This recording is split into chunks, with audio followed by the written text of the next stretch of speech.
everybody and welcome to my channel Kazzalistic. So today is World Mental Health Day. It's the 10th of October. So I just wanted to do a quick video just to basically acknowledge that. If you've not come across me before, I am a crochet vlog channel. I think most of you that obviously subscribers will already know this, but this is just in case there's anybody new watching. And I suffer from depression and anxiety and have done so for a number of years. So I thought I'd just talk just very briefly a little bit about my mental health and a little bit about my history. I probably was a little bit depressed, certainly as a teenager. I didn't really know what was wrong with me. But my depressive symptoms, I'd always been very anxious. My mum and my grandma were both quite anxious people, so to some degree it was probably a little bit of learnt behaviour. My anxiety got worse when I went into full-time employment. I worked for a solicitor's within the criminal department, and obviously dealing with some criminals, some of them were murderers, rapists, paedophiles, young girl. It was quite difficult to deal with, and it was a big adjustment for me. Sometimes I had to type up post-mortem details, so it was quite a challenge. I worked in two different solicitors over about the space of about 4.5 to 5 years. I did enjoy the job, but it was quite stressful. And just prior to me going into that environment, I'd had my first long-term relationship, which lasted for 18 months. And we split. We basically ended up having to do long-distance relationship. I was in East Anglia, he was up in Sunderland, which is a few hours, on about 6 hours on the train. Just things just broke down because of the distance, basically. And that was when my first big bout of depression basically hit. Didn't really know that's what it was, but I was very low for a number of months, more than would be for a normal breakdown of a relationship. I was obviously went into a stressful career as a personal assistant. Had to work up from an office junior up to an actual PA, because although I had the qualifications, I didn't have the experience, and you couldn't get a job at that time. The market was quite competitive, but I did work my way up. I did change jobs, and I left these solicitors and went into agriculture. By that time I had decided to get married to another guy. Funny enough, they shared the same names. I did have a boyfriend in between that time. It's very short-lived. And I married a guy I'd been with for 5 years. Within 6 months of getting married, that relationship became violent. Progressively, these things don't happen overnight. I was put on a contraceptive, and I think the combination of the violence, the stress from one career and then going into another career from law into agriculture, was a big shift for me. And it was a completely different culture work-wise. And of course I was dealing with violence at home. So I became very depressed, and that was the first time I was put on antidepressants, which didn't work. So the doctor took me off them, and I had no further help. So basically I struggled on from there. My marriage broke down. That was very, very difficult, and that's when I became really clinically severely depressed, as my marriage broke down. I was put back on antidepressants. Again, they didn't work. Yeah, and I just soldiered on through for about 1.5 years. I then met another guy who I was with for about 7 years roughly. Relatively happy time. It was a little bit turbulent. On 3 separate occasions he finished the relationship, then changed his mind, so it was backwards and forwards. That didn't help my mental health. The job was also quite stressful. As much as I enjoyed it, I was working for the deputy director full time, and when the director's PAs, because there was 2 that job shared, but they only worked in the mornings for a while, I also had to cover for the director in the afternoon. I also had to cover for other senior staff if the other part-time secretaries were off. I was also doing office junior jobs. I was running a library as well for the staff. There was also I had lots of different hats and lots of different things I was doing. So I was stretching myself quite widely. And during this time, I found that I've always had issues with perfectionism, even when I was back at school, and the perfectionism issues escalated as further along in my career I got. I think it was kind of my way of controlling how I was feeling, because everything else I couldn't control. I also used to have a lot of eating problems. I used to be very underweight, which was later diagnosed as stress-related eating disorder. Still rears up from time to time, but it's pretty much under control now. Basically, long and short of it is my relationship, my long-term relationship broke down because I became unwell. It started with the flu. It was something quite innocent. I came down with flu on New Year's Eve of all times. Been a little bit unwell over Christmas, came down with the flu, had the flu for a couple of weeks. I didn't bounce back. I then got laryngitis, so I couldn't talk, so I got signed off work again. I then got something called post-viral syndrome, which presents very similar to ME. It's not ME, but it's similar symptoms, but just over a shorter period. So I was very fatigued, and that triggered full-on, complete, severe depression. Now, depression, if you don't know much about it, is basically there's different scales. So you have mild, where you can function fairly well, moderate, where you can function but it's difficult, and then very severe, where basically you can't get out of bed, you feel dreadful, and it's very hard to survive basically. I went straight into the severe category. I couldn't get out of bed, and if you're wondering why that is, when it's just your brain playing up, if you think about it, your brain controls everything in your entire body. So if your brain isn't very well, it affects your entire body, and this is something that's not very well understood about mental health problems. If I'm severely depressed, my brain is not functioning properly, it makes my whole body fatigued. It's like having flu all the time. So even just getting up to go to the toilet, having a bath is like climbing Mount Everest. It's absolutely exhausting. You also can't sleep because your mind is whirring. You ruminate over the silliest of things over and over and over and over, and things get escalated, and with anxiety as well. So I had some severe anxiety kick off at the same time. There can be some paranoia with that, and again that escalates. So you get these two different conflicting thoughts, and it's just exhausting because you can't control them. You can try and control them, but sometimes it's very hard to control.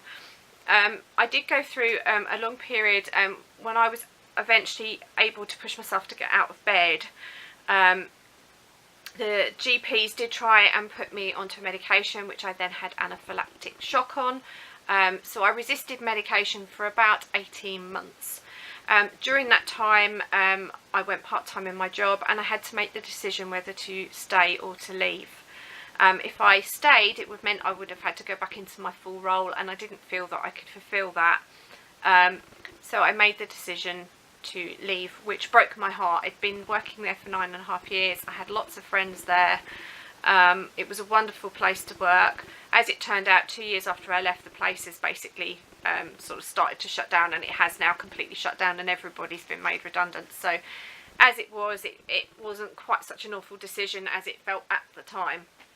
I do miss my ex-colleagues. It was a wonderful place. It was a lovely atmosphere, and I do miss the job, but I know that I couldn't do the job now. I couldn't deal with the stress. So I was basically very unwell, and I eventually made the decision to leave. I'd been having counselling during that time. My ex-partner then went off travelling, which freed me up because I didn't have that torture, because he basically kept coming over each weekend. And that was messing with my head more. So as soon as he went away, I was able to get a clearer head. I ended up in another relationship. I was engaged for a while. Unfortunately, he became abusive and I had to leave. But during that time, sort of just before I met him, I was put on the mental health ward. I did it as day release. And they put me on medication, which they monitored me on, which is medication I'm on now on my first dose, which is half of what I'm on now. I actually collapsed because it lowered my blood pressure so much. So they did have to monitor me for a few weeks, and during that time my grandmother died. So I was in severe depression, severe what they call breakdown, severe anxiety, and then my grandmother dies.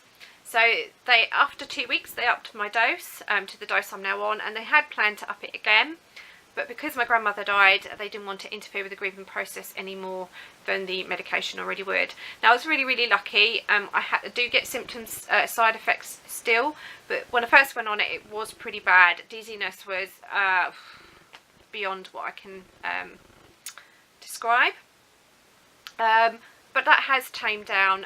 Sedation at night time is one of the side effects, but that's helped me sleep, so that isn't a bad thing. So I'm very grateful for that. And I've gradually, basically, once I got on the medication, once it gave it a few weeks to kick in, I did actually start feeling better. Now, a lot of people call antidepressants happy pills. I even joke about it. They do not make you happy. What they do is just lift your mood just enough, just a small amount, that it takes you out of severe and into moderate, so you can then start to challenge your thoughts, watch what you're thinking, and start to actually become part of the world again, because you lose all your friends.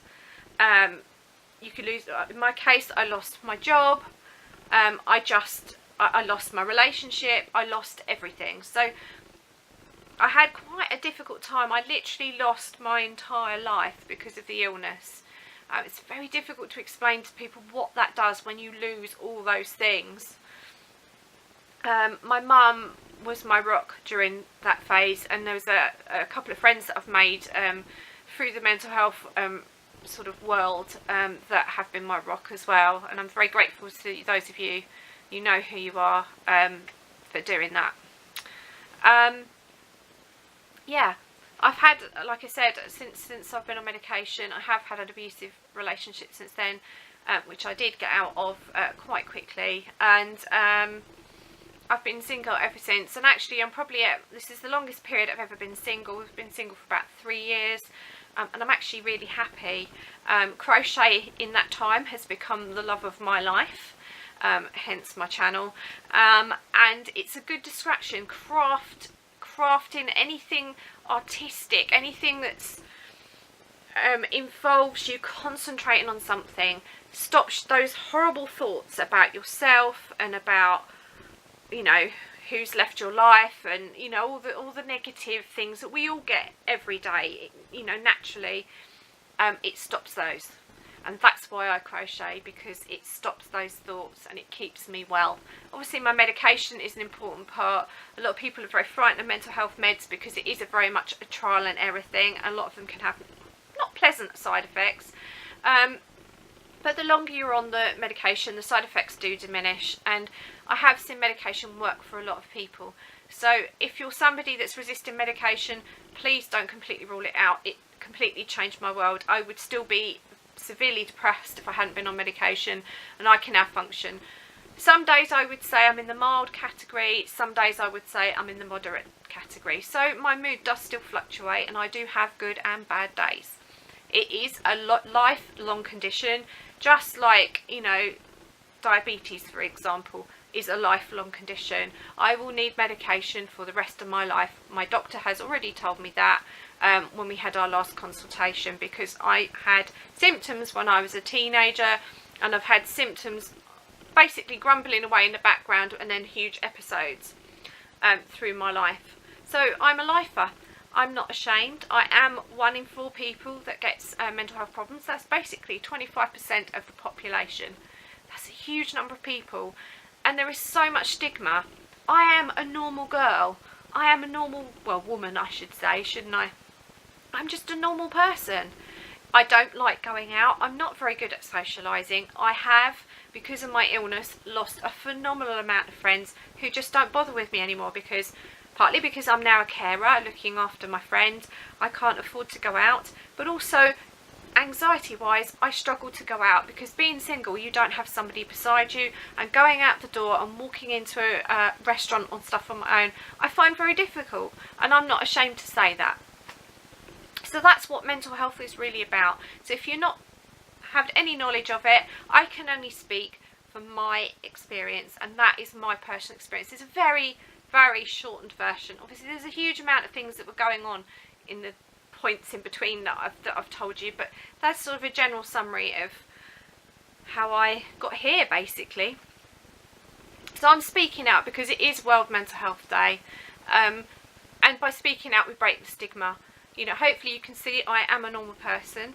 I do get brain fog sometimes. I'll start a sentence and I can't remember what I'm going to finish, but because I'm 43, you could argue that it's old age. Who knows? But I am just a normal person. I still laugh. I still enjoy meals. I do enjoy spending time with friends. I just struggle to go out.